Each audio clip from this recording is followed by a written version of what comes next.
여기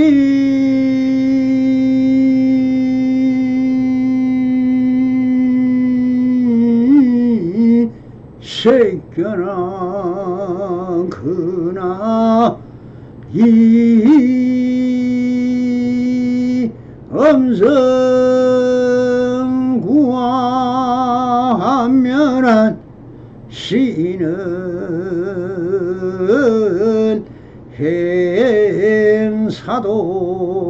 행사도라 불능연 혈연이라 나모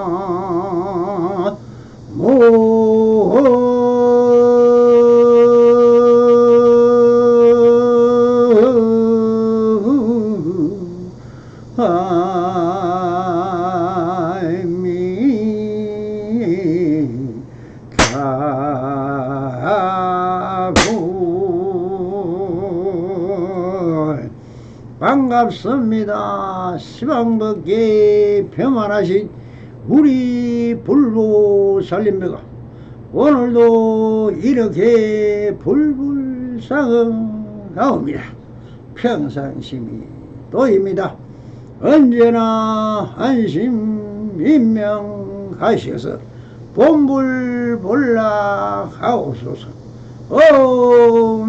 바람이 자 오늘도 조사선 우문로 상근 상당대기 19-5 마음을 냈다 하면 틀린다는 주제로 본문을 따라 우리 불보살님들과 함께 이 안에 들어있는 현지를 한번 쳐다보도록 하겠습니다. 한 스님이 나와 애를 올리고 우문선사에게 물었다. 옛사람이 말하기를 마음을 냈다 하면 틀린다 하였습니다. 어떻게 해야 틀리지 않겠습니까? 라고 물었다. 여기서 마음을 냈다 하면 틀린다는 뜻은 어디에 있습니까? 바로 어느 도단입니다. 이 어느 도단을 학술적으로 풀어 설파하는 아미산의 논설을 한번 들어보도록 하겠습니다. 어느 도단 심행첨일이라 대지도로 도노임 도여문론 등에 나오는 말이다. 언어로 표현할 수도 없고 생각으로 짐작할 수도 없다는 의미다. 이는 선불교에서 강조하는 말이고 절대로 깨달음의 세계를 표현하는 데 쓰이는 말이다. 언설이나 글자로도 표현할 길이 없고 마음으로도 어찌할 수 없다는 뜻.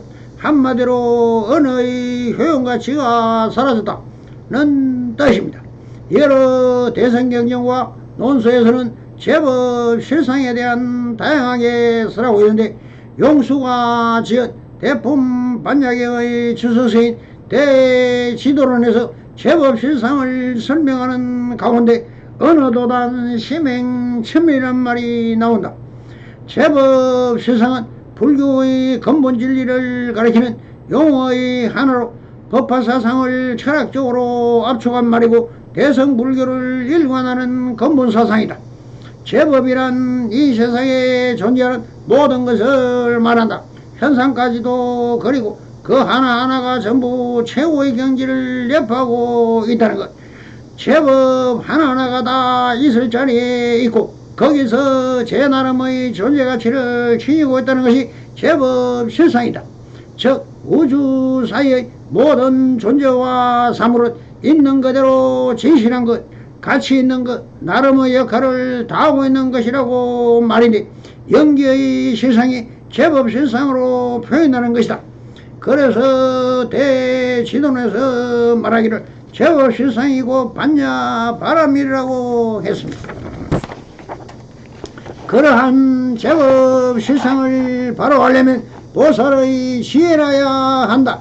즉 보살이 처음 발심할 때부터 큰 성원을 세우고 큰 자비의 마음으로 이렇게 해서 크고 날카로운 지혜로 일체의 치우친 선정에 머무르지 않고 마침내 모든 언어의 표현이 끊어지고 어느 도단이고 마음으로 행할 바가 모두 사라진 곧 심행천멸에 이르려면 마침내 제법 세상을 다하는 것이라고 한다고 했다. 거디 중국 당나라 시대 마조 도일선사의 제자였던 대해 대주회 선사의 어록인 도노의 도요문론에서 말했다. 경에 이르기를 어느 길이 끊어지고 마음 가는 곳이 없어진다고 하니 그 뜻이 어떠하냐. 문경은 어느 도단 심행첨멸 기여하요 라고 했다. 이에 대해 진리의 궁극체는 깊고도 묘해서 말로서는 어떻게 설명할 수도 없고 글로서도 도저히 표현할 수 없으며 마음을 써도 결코 생각할 수 없음을 찬탄하는 말이다. 곧 궁극의 진리를 표현하는 말로서 궁극의 진리는 말도 끊어지고 글도 끊어지고 마음으로도 도저히 미칠 수 없어 생각조차 끊어진 경지라고 했다. 좀 더 구체적으로 살펴보자. 어느 도단은 말길이 끊어졌다고 말하니 말로 표현할 길이 없다는 뜻으로 어느 도가 은명 도단 등과 같은 맥락의 말이다. 심행천멸은 사람의 생각이 미치지 못하는 경이니 사람 마음속의 생각이 심행으로는 닿을 수 없다는 말이다. 즉 마음의 자격은 심행이 미치지 못한 경지 곧 사랑 분별이 끊어진 경계를 말한다. 여하는 어떻게 하는가 어떠한가 명사에 대해서 이르기 전한 어떠한가는 의미다. 앞말에 나타나는 것을 어떻게 하느냐 또는 말 앞에 나타나는 것을 어떠한가 하는 것을 나타내는 말이다. 그래서 성가에서는 진리는 말로 설명할 길이 없다고 헤아릴 수도 없다. 그러므로 진리는 경전이나 문자로 설명하지 않고 마음에서 마음으로 전한다. 불인문자 교회별전을 말한다. 말로는 감정의 전달도 제대로 안 된다. 그러니 고요의 세계 즉 진리의 세계는 결코 말로서 표현할 길이 없다. 말로는 음식 맛 하나도 제대로 설명할 수 없다. 예컨대 된장 맛을 말로 설명하려면 어떻게 해야 하겠는가. 된장을 먹어본 적이 없는 외국 사람에게 된장 맛을 설명하기란 참으로 난감한 일이다. 마찬가지로 진리의 세계를 말로 표현하기 어려운 것이다. 그래서 어느 도단 심행첨이란 말이 나온 것이다.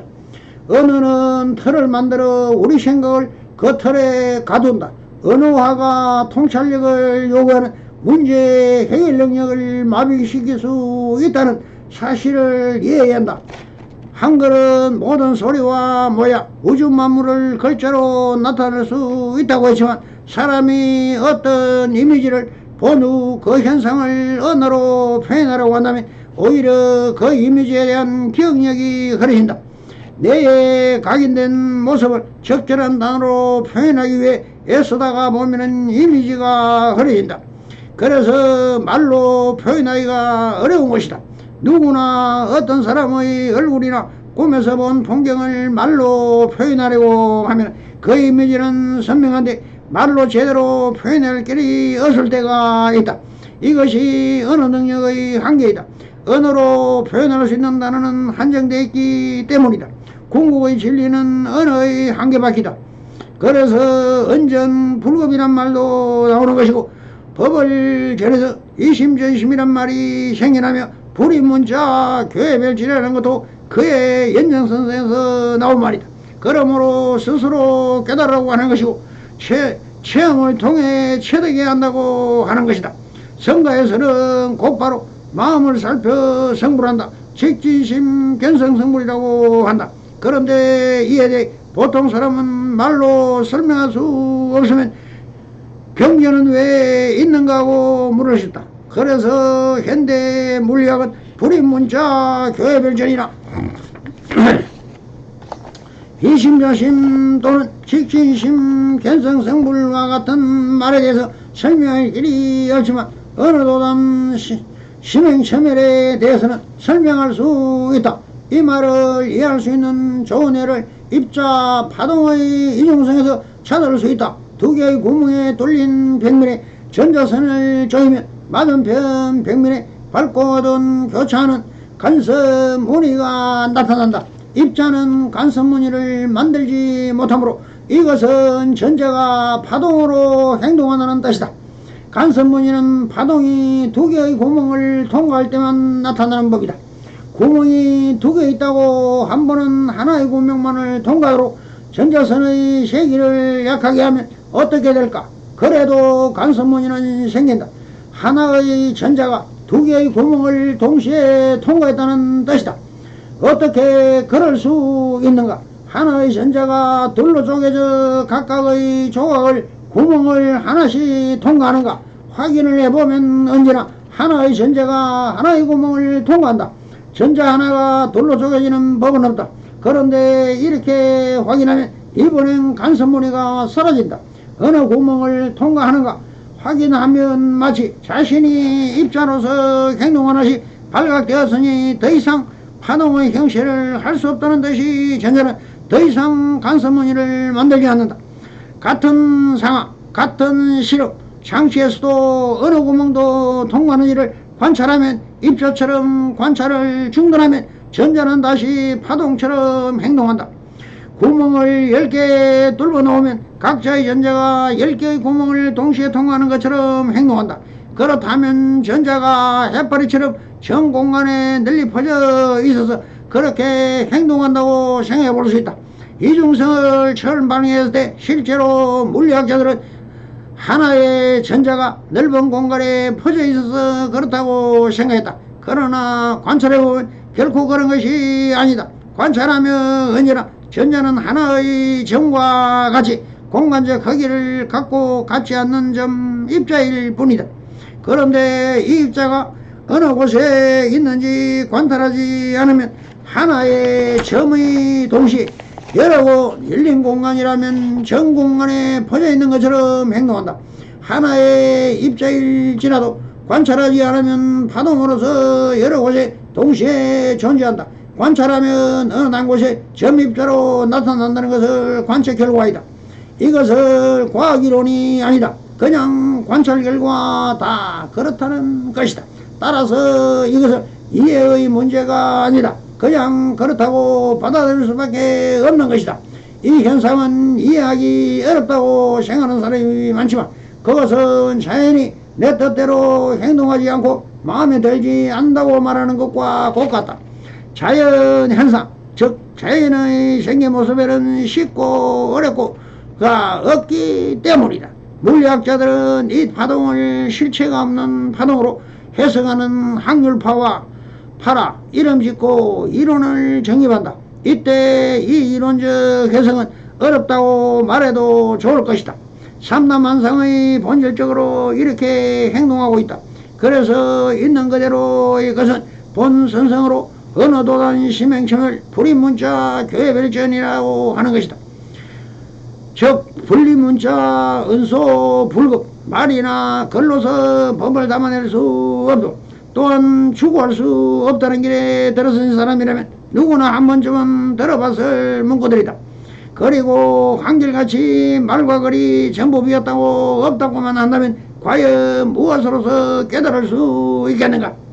성인들은 우리에게 전하였던 그 깊은 뜻을 알아차기 위하여 우리에게 허락된 유일한 도구가 말과 글뿐이라면 이때는 어찌해야 하겠는가? 진지한 수행자라면 여기서 왜 말과 글을 깨닫는데 전혀 소용없는 것이라고 곧장 말하지 않고 말길이 끊어졌다거나 문자를 세울 수가 없다거나 혹은 말로서 미치지 못할 바라는 애둘러 말하는 이유를 깊이 되짚어 봐야 한다.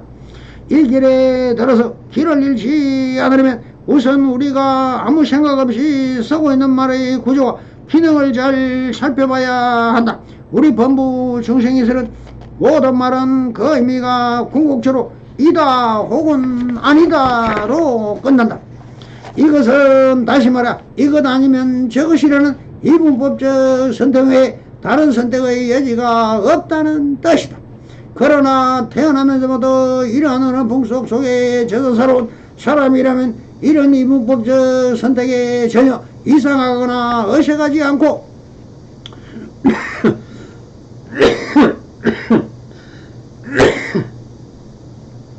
오히려 너무나 당연한 것으로 여겨질 것이다.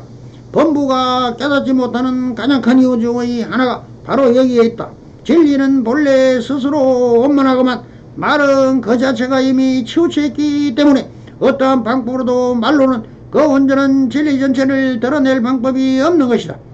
그러니 말로는 미치지 못하는 수밖에 없는 것이다. 그리고 우리들이 일상으로 사용하고 있는 언어 단어의 그 공통된 것은 전체로 사회의 질서를 규정하고 통제하는 규범으로서 역할을 하게 된다. 예컨대 인민이라는 말을 보자. 인민은 일반적인 의미로는 선량한 백성을 의미한다. 그러나 사회주의 국가에서는 사회주의 이념을 덧씌워 인민민주주의니 인민군인이 해서 일반적 의미의 인민과는 사뭇 다른 뜻으로 선다. 동물한 친한 친구란 말이다. 그러나 북한에서 쓰는 동물한 말은 친한 친구란 말이 아니다. 이념이 같은 동일한 뜻으로 선다. 언어 단어란 그 사회의 질서를 규정하는 파편들이다. 우리가 올바른 단어마저도 함부로 구사하지 못할 정도로 사회라면 그 사회는 왜곡이 심각한 상태라고 반영인 것이다. 성현들은 말한다. 이번 빗뚫어도 말은 바로 해야 한다고 그저 농으로 해왔던 말이 아니다. 말이란 그 사회의 질서를 규정하는 것이기 때문에 바로 서야 한다는 가르침인 것이다. 언어가 도용되고 오염되면 그 사회는 바로 설 수 없는 것이다. 말 한마디에 사람을 살리기도 하고 말 한마디에 사람을 죽이기도 한다. 그렇지만 100마디 말보다는 서슴없는 실행하는 진실된 행동이 더 중요하다. 단 한 개의 사과도 자신이 직접 만져보고 먹어봐야 그 모습과 맛을 제대로 알지. 아무리 말로 설명해도 그 모양의 참맛을 정확하게 끄집어낼 수 없다. 말이 중요하긴 하지만 말에 미치지 못하는 더 중요한 영역이 이 세상에 존재한다. 명확히 보이지 않지만 존재의 심리는 그렇게 말을 떠나 한계 속에 가려져 있다. 그 심리의 정원으로 들어서면 어찌해야 할 것인가. 우리가 일상적으로 쓰는 말 중에 무의미한 말은 없다. 말에는 의미가 있다. 무엇을 지향하고 지시하고자 한다. 그렇게 우리는 쓰는 말에는 의도가 들어가 있다. 내 생각이 들어가 있다는 것이다. 자신의 생각이 들어가 있기 때문에 거기에는 나라는 자의식의 꿈틀거림이 있고 이기적이고 자기중심적인 에고가 소리치고 있는 것이다. 말은 인간의 사유작용에서 나온다. 생각이 말로 표현된다. 그런데 이 사람의 생각, 즉 이성의 대상을 헤아리고 나눈다. 나를 중심으로 나는 너를 분별한다. 그래서 이것은 내 주관적인 선입견의 틀을 벗어나지 못한다. 사랑할 때나 너무와 그리고 아름답게 보이던 여인도 사랑이 식어 헤어질 때면 꿈에도 보기 싫은 사람으로 변한다. 그렇게 생각은 우리들의 눈을 가리고 시각경을 씌운다. 그렇기 때문에 전체를 보지 못하고 부분을 본다. 심지어는 본질에서 한참 벗어나기까지 한다. 그러면서도 진실이라는 우게 된다. 그렇기 때문에 상대방으로 갈등이 생긴다. 그렇게 내 생각에 함몰된 입을 연 적 본질과는 10만 8천리 떨어진다. 그래서 입을 여는 순간 덩지는 것이다. 개구적착이다. 입을 여는 순간 적시에 털려버린다. 더 본질적으로 말하면 한 생각이 일어나는 순간 이 자리에서 벗어난다. 동념적계이다. 한 생각이 일어나면 곧 이어 어긋나 버린다는 말이다. 어떤 생각 또는 깨달음을 얻다 하더라도 입 밖으로 표현하는 것은 한계가 있다. 언어와 한계, 표현 능력의 한계가 있기 때문이다. 그래서 사실을 현실로 진실로 진리를 있는 그대로 말과 생각으로 표현하기는 불가능하다. 따라서 침묵하는 편이 낫다. 있는 그대로의 모습은 말과 생각의 작용으로서 파악되지 않기 때문이다. 깨달음의 세계 또한 말을 떠나 있다. 언어로서 접근이 불가능하다. 마음으로 분석하고 추측하고 헤아려서는 알 길이 없다. 깨달음의 세계 그 자체 자신의 말로는 표현할 말길이 끊어진다. 그렇게 말길이 끊어지고 때문에 어느 도단이라고 한다. 말길만 끊어지지 않는다. 그 말을 움직이는 마음작용 또한 사라진다. 마음의 길도 끊어져 마음으로 생각하고 추리하며 판단하는 작용 또한 자치가 없어지는 것이다. 그래서 마음길도 사라져 종견의 묘인하기 때문에 심행체멸이라 한다. 진리는 그런 말길과 생각의 길을 끊어진 데서 확연히 드러난다. 또 언어의 길이 끊기고 마음작용이 멈출 때가 있다. 바로 화두를 들 때이다. 화두는 모든 말의 작용은 물론 생각의 작용을 차단한다. 생각의 모든 퇴로를 차단하여 꼼짝달싹 못하게 만든다. 도저히 그곳에 피해나갈 길이 없다. 바로 그 순간 도대체 그것이 무엇인지 간절히 의심한다. 화두를 들고 의심하는 이 순간의 의심 산매에 들어 생각이 길이 끊어지는 것이다. 아르마리가 작용을 멈추는 것이다. 이와 간절하여 무궁한 애들 다음과 같은 구절이 생겨된다. 수산 성념선사가 죽비를 들고 대중에게 말한다. 수산 성산 성념선사는 임재스님 선사의 4대째 후손으로 중국 송나라 시대의 성녀이다. 여러분, 이것을 죽비라고 부르면 죽비라는 모습에 걸리는 것이고, 그렇다고 해서 죽비라고 부르지 않으면 그것도 역시 죽비가 아니라는 모습에 걸리게 된다. 이에 대해 우문 회계선사가 묻는다. 죽비라 부르면 집착이고 죽비라 부르지 않으면 덩지게 된다고 하니 말이 있어도 안 되고 말이 없어도 안 된다. 속히 말해보라. 속히 말해보라. 여러분도 말해보시라.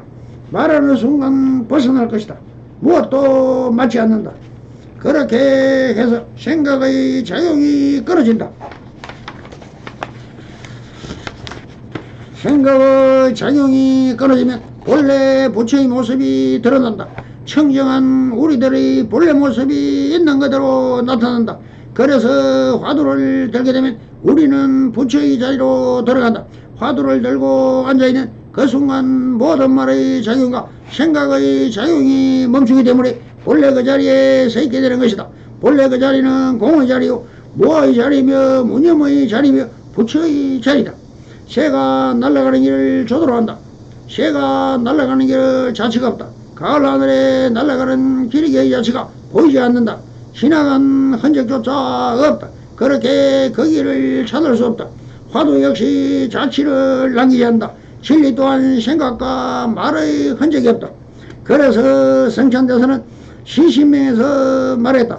전련전력 부처 불통이라고. 말이 끊어지고 생각이 끊어지면 통하지 않는 곳이 없다는 말이다.